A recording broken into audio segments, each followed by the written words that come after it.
27 de noviembre de 2012, correspondiente al primer periodo ordinario de sesiones del primer año de ejercicio. El orden del día está disponible en el monitor de sus escaños, con lo cual se informa de los asuntos que corresponden a la agenda de hoy. El acta de la sesión anterior se encuentra publicada en la Gaceta del Senado de este día. En consecuencia, consulte a la Secretaría de la Asamblea en votación económica si se aprueba. Consulto a la Asamblea en votación económica si es de aprobarse el acta de la sesión anterior. Quienes estén por la afirmativa, a favor de manifestarlo levantando su mano. Quienes estén por la negativa, a favor de manifestarlo levantando su mano. Se aprueba, presidente.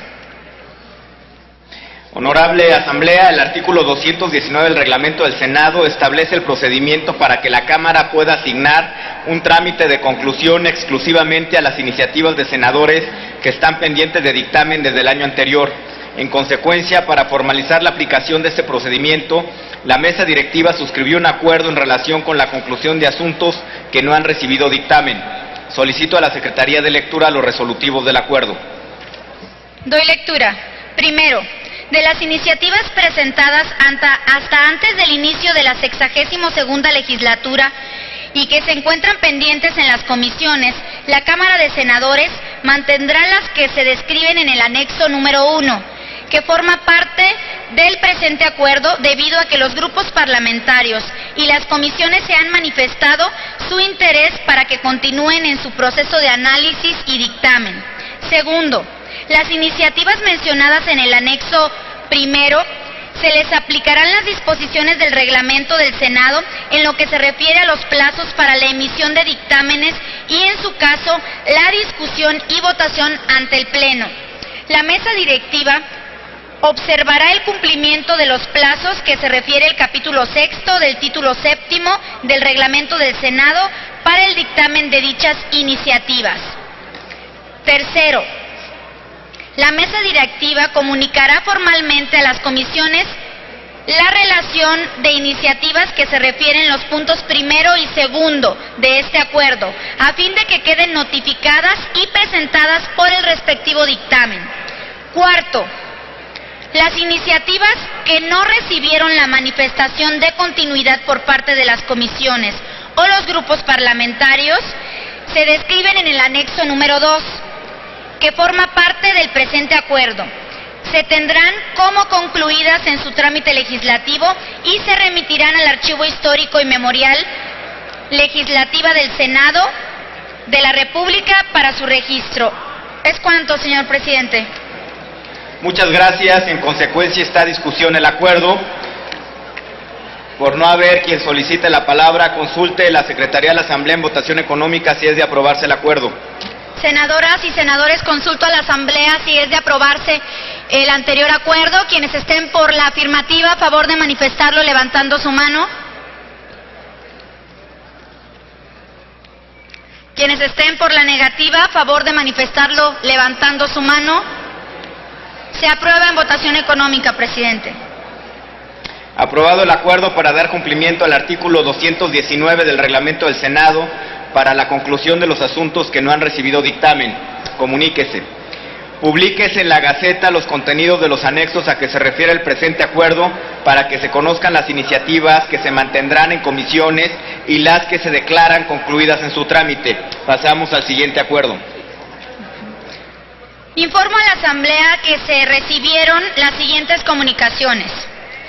Una de la Comisión de Federalismo, una de la Comisión de Defensa Nacional, una de la Comisión contra la Trata de Personas, una de la Comisión de Salud, una de la Comisión de Relaciones Exteriores, una de la Comisión de Educación, una del senador Humberto Mayans Canaval, presidente de la Comisión de Asuntos Fronterizos Sur, y una del senador Adán Augusto López Hernández, presidente de la Comisión de Población y Desarrollo, con las que remiten los planes de trabajo de estas comisiones.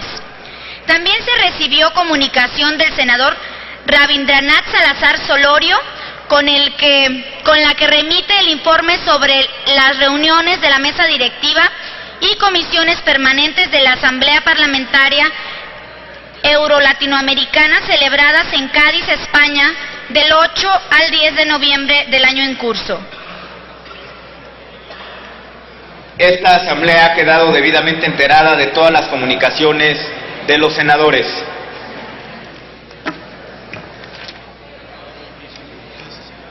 Se recibieron de la Secretaría de Gobernación 5 oficios con solicitudes de permiso a que se refiere el artículo 37 constitucional para aceptar y usar condecoraciones que otorgan gobiernos extranjeros. Túrnese a la Comisión de Gobernación para su análisis y dictamen correspondiente. Pasamos al siguiente asunto. Se recibió un oficio de la Secretaría de la Defensa Nacional con el informe que contiene las consideraciones y valoraciones que se tomaron en cuenta para el otorgamiento de los ascensos post-mortem de diverso personal que ostentó personalidad militar, en cumplimiento a lo que establece el artículo 31 bis de la Ley de Ascensos y Recompensas del Ejército y Fuerza Aérea Mexicanos. Esta asamblea ha quedado debidamente enterada. Remítase a la Comisión de Defensa Nacional. Pasamos al siguiente asunto. De la Secretaría de Energía se recibieron 3 oficios con los que remite los indicadores operativos y financieros de Petróleos Mexicanos correspondientes al primer semestre de 2012, el tercer informe trimestral 2012 respecto de la operación y gestión de Petróleos Mexicanos y el informe del programa para incrementar la eficiencia operativa en Petróleos Mexicanos y sus organismos subsidiarios, correspondiente al tercer trimestre de 2012. Remítase dicha documentación a la Comisión de Energía. Pasamos al siguiente asunto. Se recibió de la Comisión Nacional de Sistema de Ahorro para el Retiro el informe trimestral sobre la situación que guardan los sistemas de ahorro para el retiro correspondiente al periodo de julio-septiembre del 2012. Remítase a las comisiones de Hacienda y Crédito Público, de Seguridad Social y de Trabajo y Previsión Social. Pasamos al siguiente asunto. De la Secretaría de Economía se recibió el informe sobre el inicio de negociaciones formales del Acuerdo de Asociación Transpacífica entre México y los países de la asociación, en cumplimiento a lo previsto en el artículo 5 de la Ley sobre la aprobación de tratados internacionales en materia de economía. Remítase ese informe a las comisiones de Relaciones Exteriores y de Relaciones Exteriores Asia-Pacífico y a la Comisión de Comercio y Fomento Industrial. Pasamos al siguiente asunto. Se recibió de la Cámara de Diputados un proyecto de decreto que reforma, adiciona y deroga diversas disposiciones de la Ley Orgánica de la Administración Pública Federal. Túrnense a las Comisiones Unidas de Gobernación y de Estudios Legislativos Primera para su análisis y dictamen correspondiente. El siguiente apartado del orden del día es el correspondiente a la presentación de iniciativas. En la agenda tenemos un registro de 18 proyectos de decreto, por lo que le solicitamos hacer el esfuerzo de solo utilizar 5 minutos en tribuna para su presentación. Quiero también comunicar a la Asamblea que en el apartado de presentación de iniciativas haremos una pausa para tomarle protesta a los señores ministros de la Corte en su momento. En ese momento tiene la palabra el senador Raúl Pozos Lanz, a nombre propio y de diversos senadores, para presentar proyecto de decreto por el que se reforma y adiciona el artículo 2 de la Ley del Impuesto al Valor Agregado.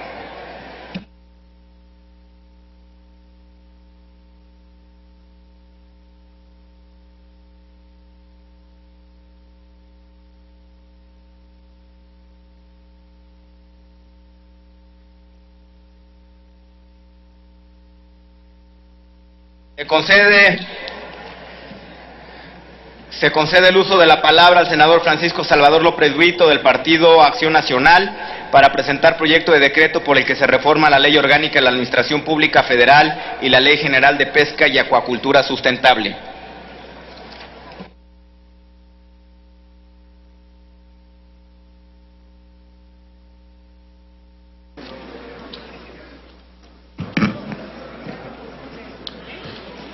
Muy buenos días, compañeras y compañeros senadores.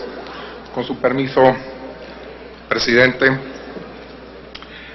en nombre mío propio y del senador Ernesto Rufo Appel, comparezco ante esta asamblea para presentar iniciativa con proyecto de decreto para modificar el estatus que actual tiene la Comisión Nacional de Pesca y Acuacultura, CONAPESCA, para pasarlo de ser un organismo desconcentrado a un organismo descentralizado, con personalidad jurídica propia, con patrimonio propio, con autonomía y con una fortaleza que dé respuesta a las necesidades que actualmente tiene el sector pesquero y acuacultor del país.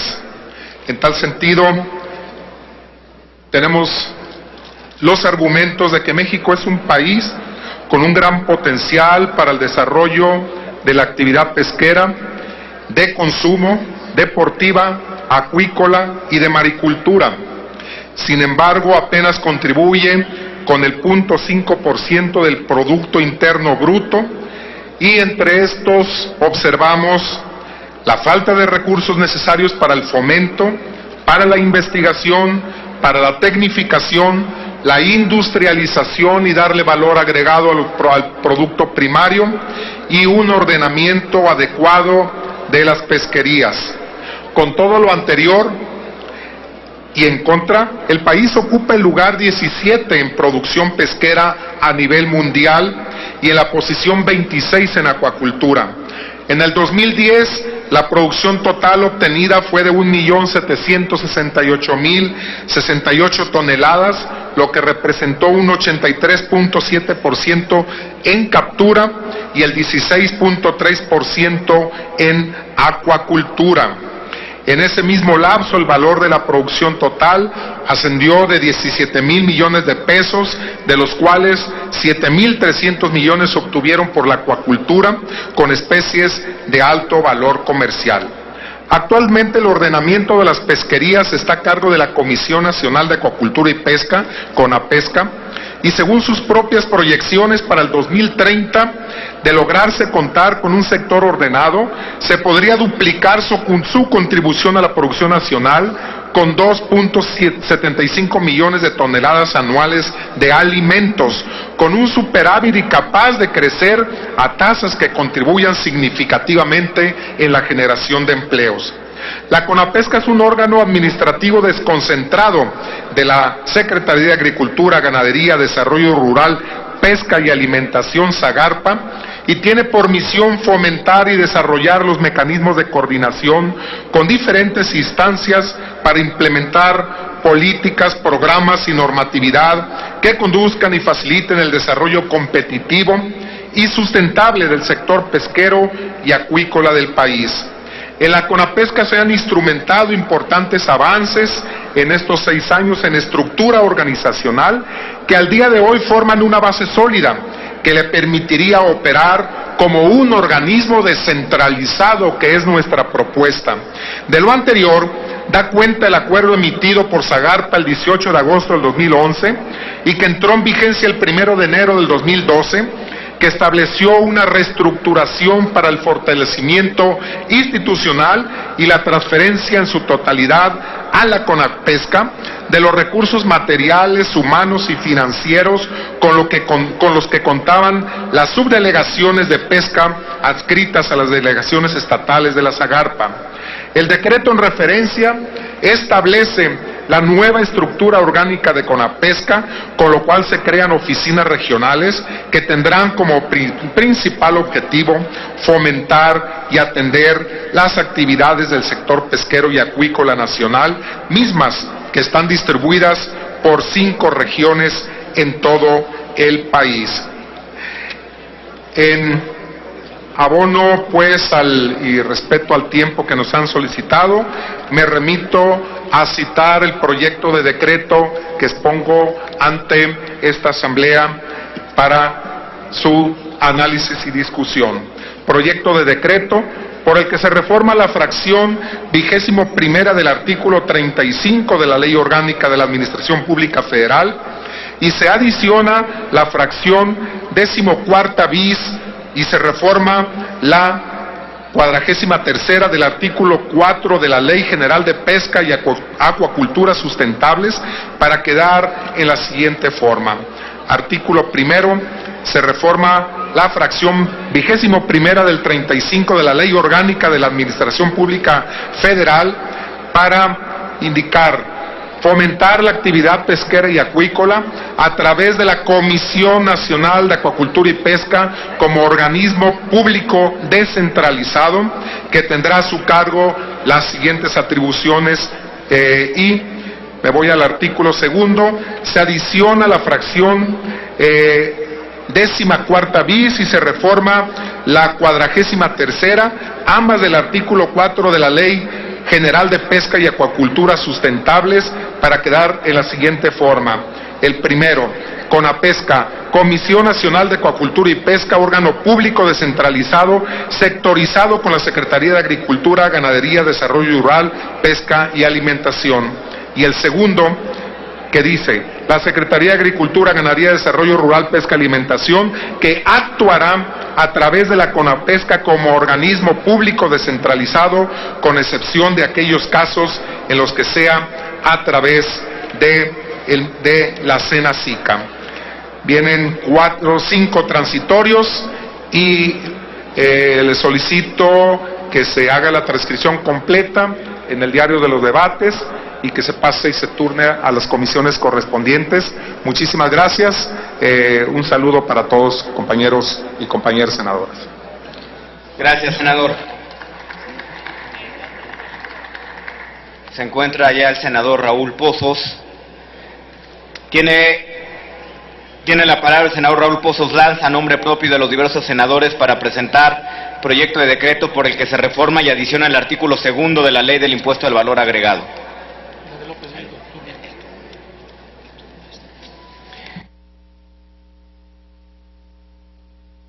Que la iniciativa del senador López Brito se turnó a las Comisiones Unidas de Gobernación y de Estudios Legislativos segunda.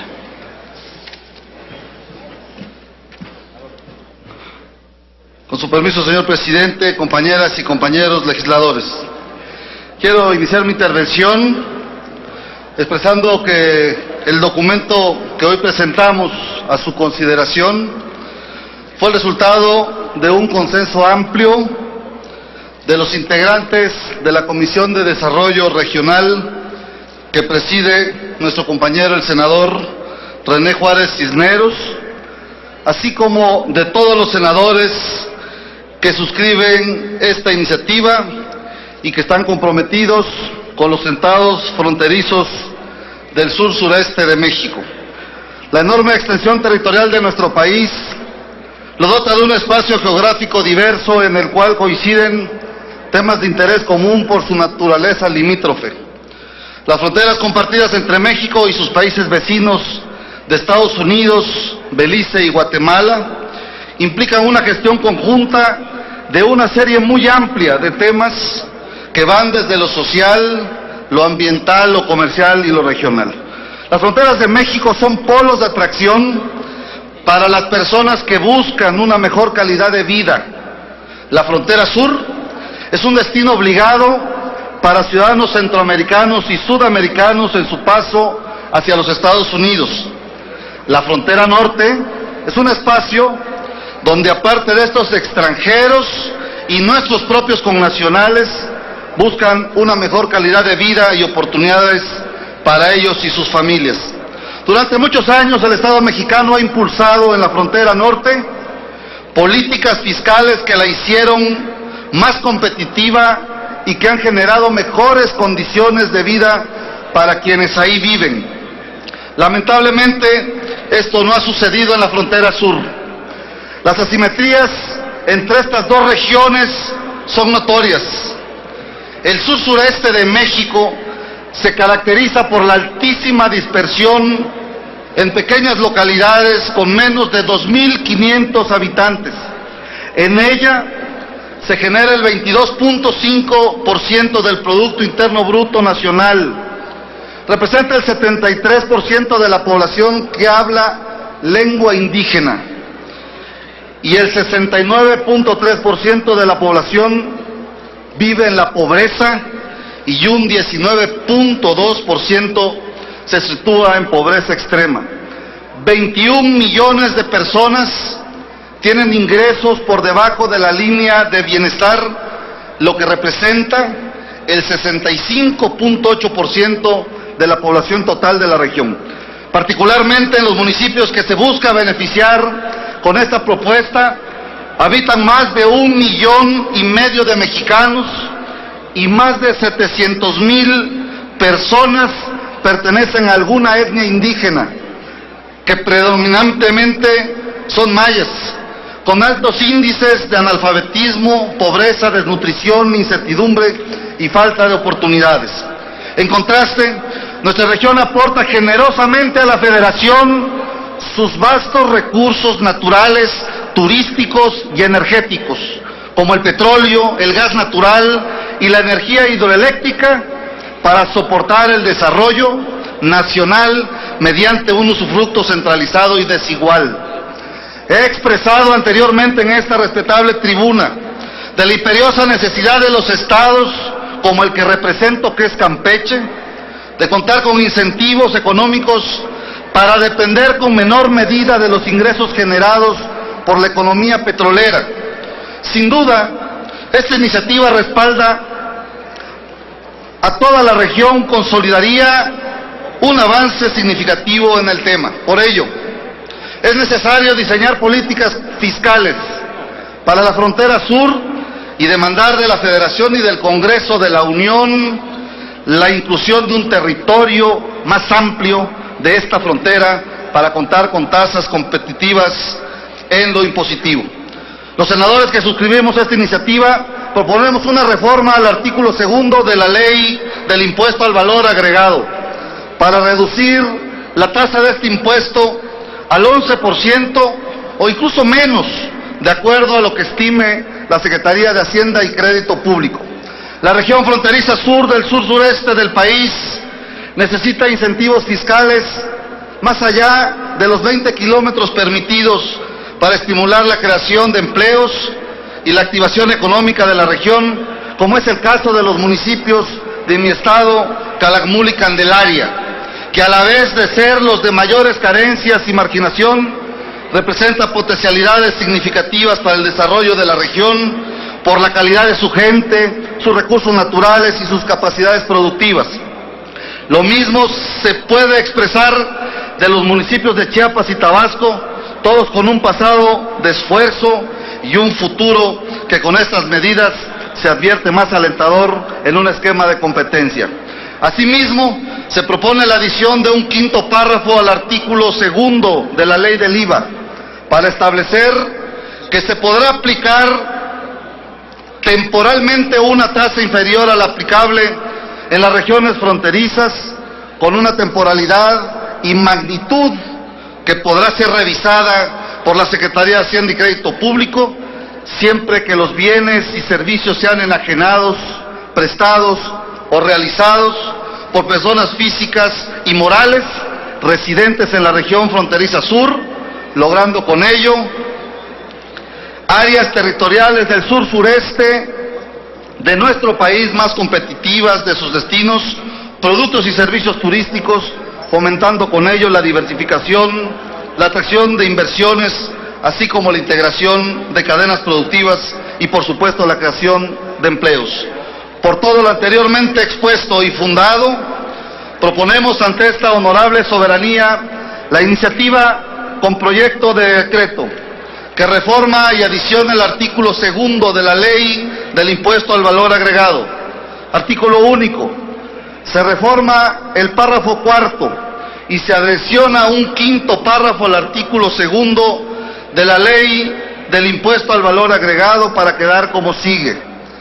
Para los efectos de esta ley, se considera como región fronteriza, además de la franja de 20 kilómetros paralela a las líneas divisorias internacionales del norte y sur del país, todo el territorio de los estados de Baja California Sur y Quintana Roo, así como la región parcial del estado de Sonora, comprendida en los siguientes límites: al norte, la línea divisoria internacional desde el cauce del río Colorado hasta el punto situado en esa línea a 10 kilómetros al oeste del municipio Plutarco Elías Calles. De ese punto, una línea recta hasta llegar a la costa, a un punto situado a 10 kilómetros al este de Puerto Peñasco.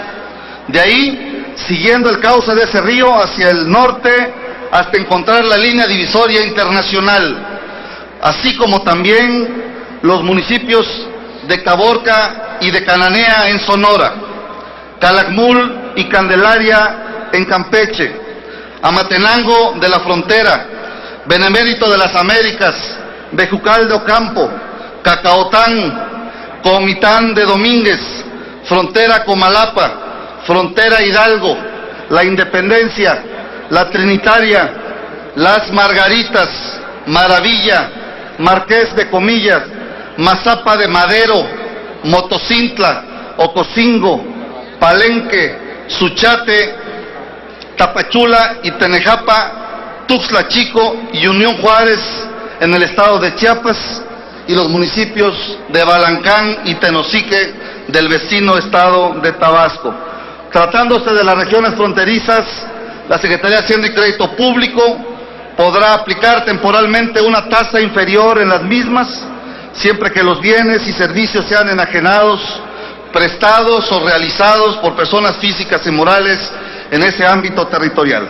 Transitorios, único.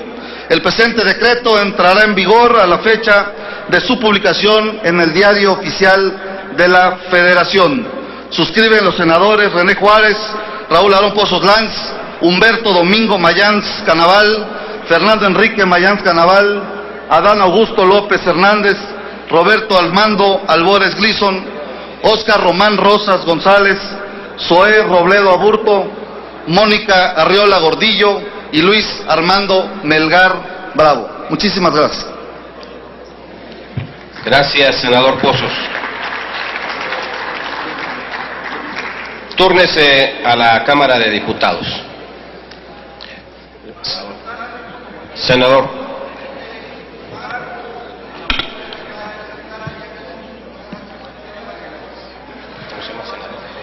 Desde luego, con todo gusto. Sí, señor. Bien. Desde luego, con todo gusto. Si quienes desean adherirse a esta iniciativa, si levantan la mano, tomamos nota de ello. Barroso, Gándara. Sí, gracias. Con todo gusto. Gracias. Muchas gracias, senador. Suplico a las senadoras y senadores pudieran ayudar para la celeridad en el despacho de todos los temas que tenemos. Por eso, aun cuando el reglamento dice que para la exposición de iniciativas tenemos 10 minutos, rogamos su comprensión y puedan ser utilizados en este caso 5 minutos. Tiene ahora la palabra el senador Raúl Morón Orozco para presentar, con aval del Grupo Parlamentario del Partido de la Revolución Democrática, un proyecto de decreto por el que se reforman y adicionan diversos artículos constitucionales.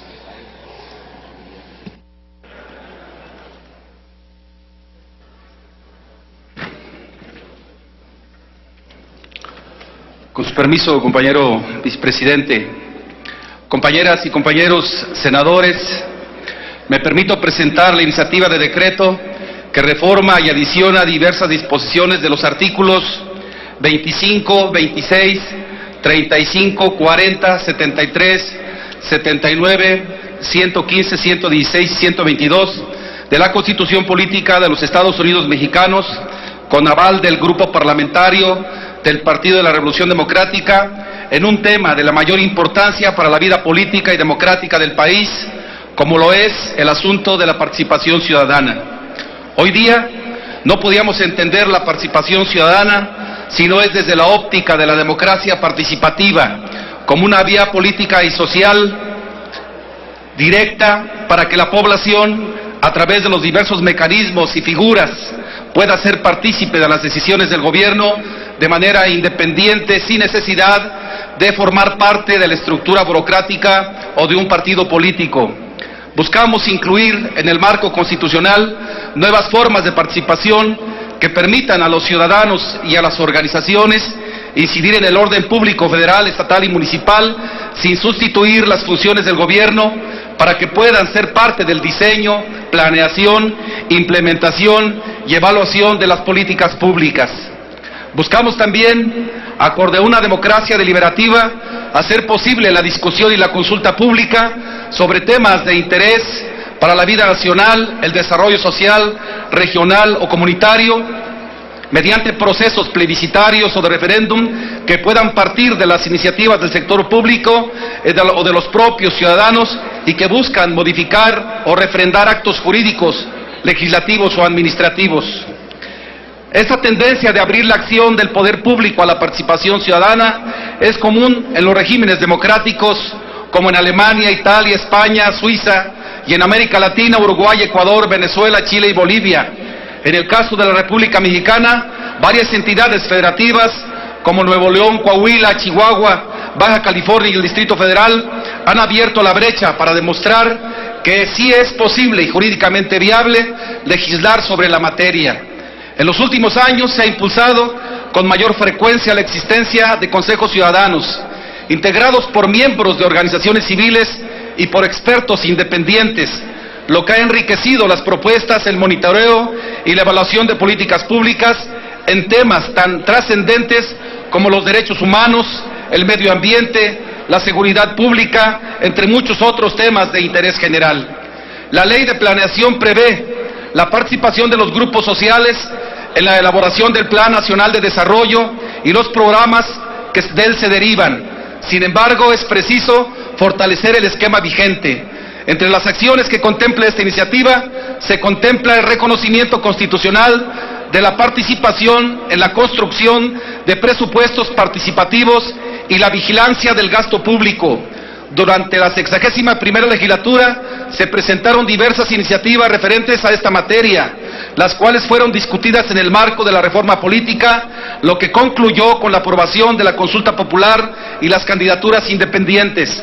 Esta reforma política, sin negar que representó un avance, resultó incompleta, al menos en materia de participación ciudadana, si tomamos en cuenta los grandes retos que implica consolidar nuestra democracia.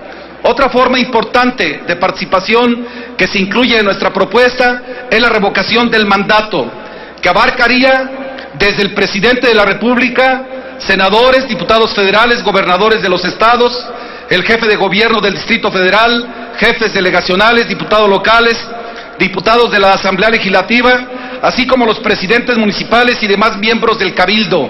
Esta figura responde a que la sociedad percibe un alto porcentaje de impunidad en las decisiones para sancionar a los servidores públicos que incurren en conductas ilícitas, debido, entre otros factores, a los procesos burocráticos y a la falta de efectividad en la aplicación de la ley.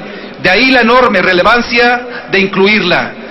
Todo cargo público se debe ejercer bajo estrictos principios de legalidad, honradez, eficiencia, transparencia y austeridad administrativa, so pena de ser sometido a la suspensión o revocación del mandato. Estas tratan, pues, de instituir mecanismos reales de control político y de contraloría social para que la actividad del poder público sea más transparente, para que los ciudadanos se enteren en qué y cómo se gastan sus contribuciones, cómo se realizan las obras y servicios públicos. La aprobación, en caso de que así se decida, traerá como consecuencia la creación de nuevos marcos legales que establezcan claramente los procedimientos correspondientes a cada figura. Se trata de una auténtica reforma estructural, normativa y funcional de la administración pública, de los tres órdenes de gobierno y del Distrito Federal, la satisfacción oportuna y suficiente de los requerimientos sociales, con espacios amplios para que la ciudadanía participe activamente y en forma constante en el diseño, ejecución y evaluación de la función pública mediante figuras como el plebiscito, el referéndum y la revocación de mandato, pero mediante procesos y procedimientos que sean regulados, organizados y desarrollados en sus etapas de preparación, jornada de consulta y validación de sus resultados por un órgano garante con autonomía política y constitucional, como son los institutos electorales de cada orden de gobierno, que además de organizar los procesos electorales y promover la consulta cívica y la cultura cívica de certidumbre jurídica y confianza a la sociedad en el ejercicio de sus derechos de participación ciudadana. Otro de los motivos que impulsan la reforma constitucional de mérito es la modernización de la administración pública que responda con mayor capacidad de solución a los reclamos sociales, bajo el impulso de nuevas formas de organización y funcionalidad del aparato gubernamental a partir de la contribución social y de su organización en consejos de participación ciudadana. Del mismo modo, se ha hecho necesario establecer en esta reforma constitucional mecanismos de participación social en los gobiernos de los estados, del Distrito Federal y de los municipios, a fin de apoyar su gestión desde una visión más efectiva y directa del desarrollo social, que les proporcione mayor capacidad de atender la demanda ciudadana como primer orden de gobierno desde la estructuración de programas públicos que deriven de las propias propuestas y planeación comunitaria. Una reforma de esta naturaleza no solo hará posible transitar de una democracia representativa, desgastada y cuestionada, a una democracia participativa demandante de mayores espacios de participación social. Hará posible también inscribir a nuestro país entre las democracias más consecuentes, incluyentes y modernas del mundo, elevando la garantía de la participación ciudadana al rango constitucional de derecho fundamental reconocido por los propios organismos y tratados internacionales. Por lo antes expuesto, someto a la consideración de esta soberanía la iniciativa con proyecto de decreto por el que se reforman y adicionan diversos artículos de la Constitución Política de los Estados Unidos Mexicanos en materia de participación ciudadana en los términos que se precisan en el decreto correspondiente. Muchas gracias por su atención. Túrnese, gracias senador, túrnese las Comisiones Unidas de Puntos Constitucionales y Estudios Legislativos. Primera, se recibió del senador Pablo Escudero Morales del Grupo Parlamentario del Partido Verde Ecologista de México un proyecto de decreto por el que se reforma y adiciona el artículo 17 de la Ley de la Comisión Nacional de los Derechos Humanos, que se turna a las Comisiones Unidas de Derechos Humanos y Estudios Legislativos. En este momento hacemos una pausa en la presentación de iniciativas para tomarle protesta a los señores ministros de la Suprema Corte de Justicia de la Nación. Compañeros senadores, en la sesión del pasado 22 de noviembre, esta Asamblea designó a los ciudadanos Alberto Gelasio Pérez Dayán y Alfredo Gutiérrez Ortiz Mena como ministros de la Suprema Corte de Justicia de la Nación, y la mesa directiva los convocó para que rindieran protesta en esta sesión. Los ciudadanos Alberto Gelasio Pérez Dayán y Alfredo Gutiérrez Ortiz Mena se encuentran en el salón contiguo de esta Asamblea. En consecuencia, solicito a los senadores Arely Gómez González, Roberto Gil Suart, Angélica de la Peña Gómez, Gerardo Flores Ramírez, Marta Palafox Gutiérrez y Alejandra Barrales Magdaleno inviten a pasar a este recinto al ministro Alberto Gelasio Pérez Dayán a fin de que rinda su protesta conforme lo establece el artículo 97 de nuestra Constitución.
Se solicita a las señoras y señores senadores ponerse de pie.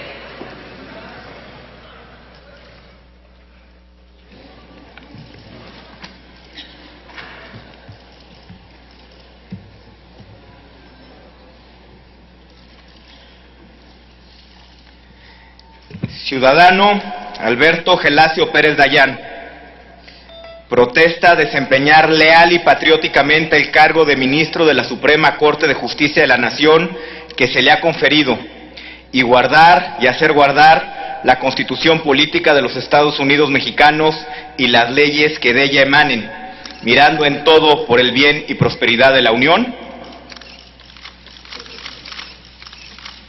Si así no lo hiciera, que la nación se lo demande. A nombre del Senado de la República, le deseo éxito en su encargo. Muchas felicidades. Enhorabuena, señor ministro.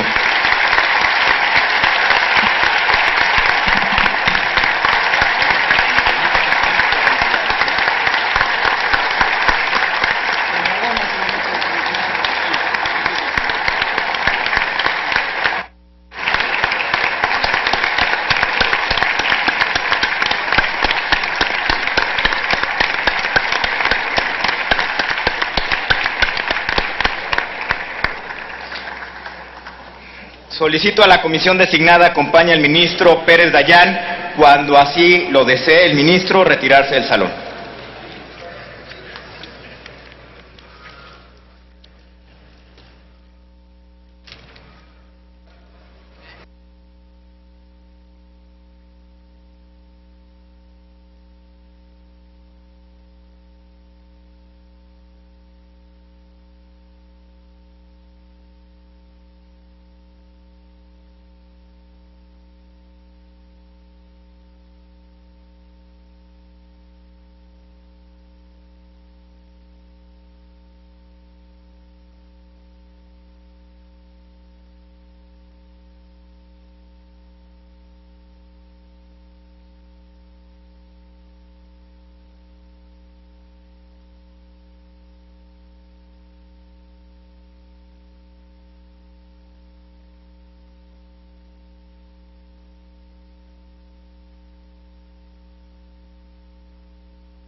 Solicito ahora a los senadores Graciela Ortiz González, Carlos Mendoza Davis, Benjamín Robles Montoya, Carlos Alberto Puente Salas, David Monreal Ávila y Manuel Camacho Solís, inviten a pasar a este recinto al ministro Alfredo Gutiérrez Ortiz Mena, a fin de que rinda su protesta conforme lo establece el artículo 97 constitucional.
Se solicita a las señoras y señores senadores ponerse de pie.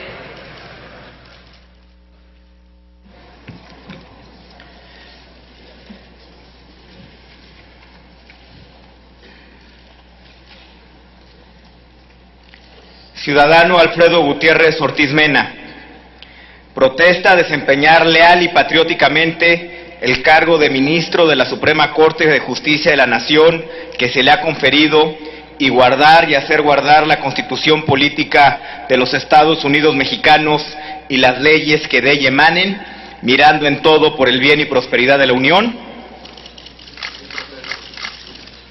Si así no lo hiciera, que la nación se lo demande. A nombre de la Cámara de Senadores le deseo éxito en su encargo. Muchas felicidades, señor ministro.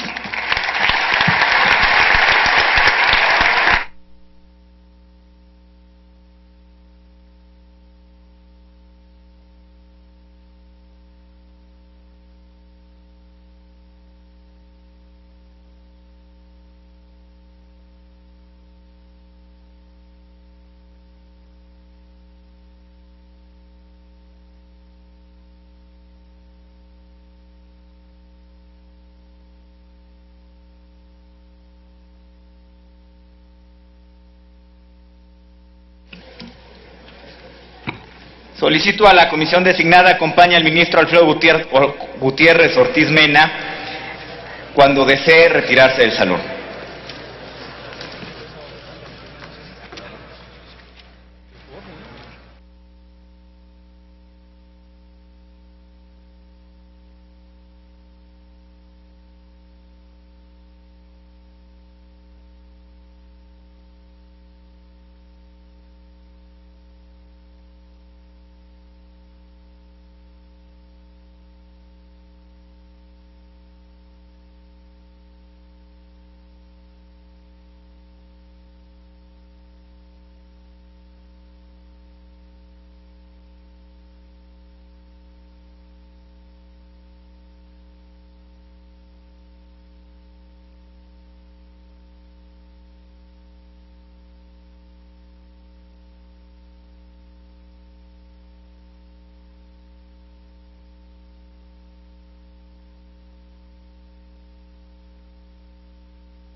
Pues ya, si quieren, más bien para no hacer olas.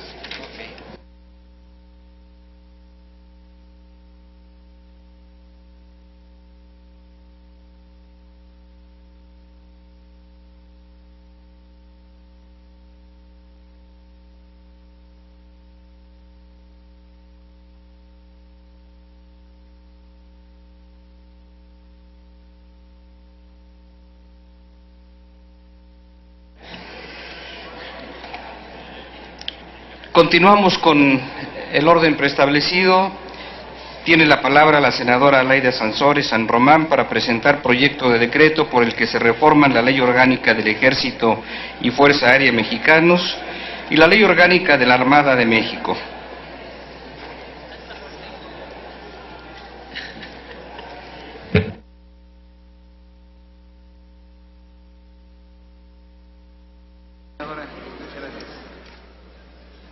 Presidente, compañeras senadoras, compañeros senadores, agradezco al general Gallardo la asesoría que me brindó para presentar este proyecto de iniciativa y que no voy a leer para abreviar, pero quiero subrayar algunos aspectos. Mi propuesta es que el poder civil debe tener primacía sobre el poder militar.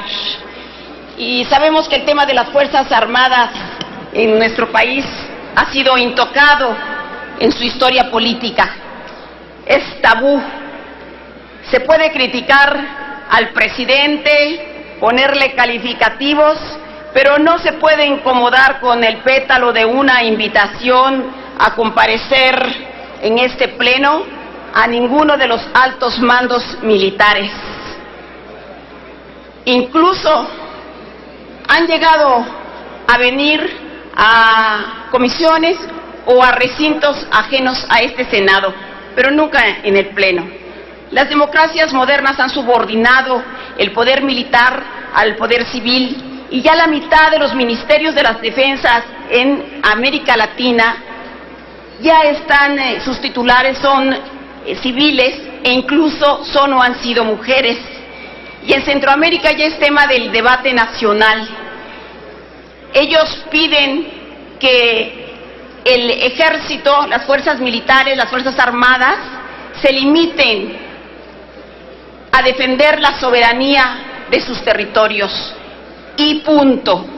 Aquí nosotros sabemos que el ejército se dedica a cuestiones de orden interno, violando la Constitución, y que no nos digan que no.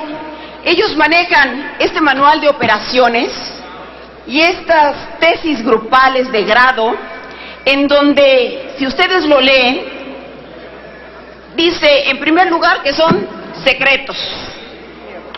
Aquí podemos ver en la página, dice secreto, nada más que tuvimos la fortuna de encontrarla en Santo Domingo y por unos 150 pesitos. Ahí las encuentras y ahí donde puntualizan en qué consisten estas funciones del orden interno. Entonces sí están considerados dentro de su formación escolar y dentro de su manual de operaciones.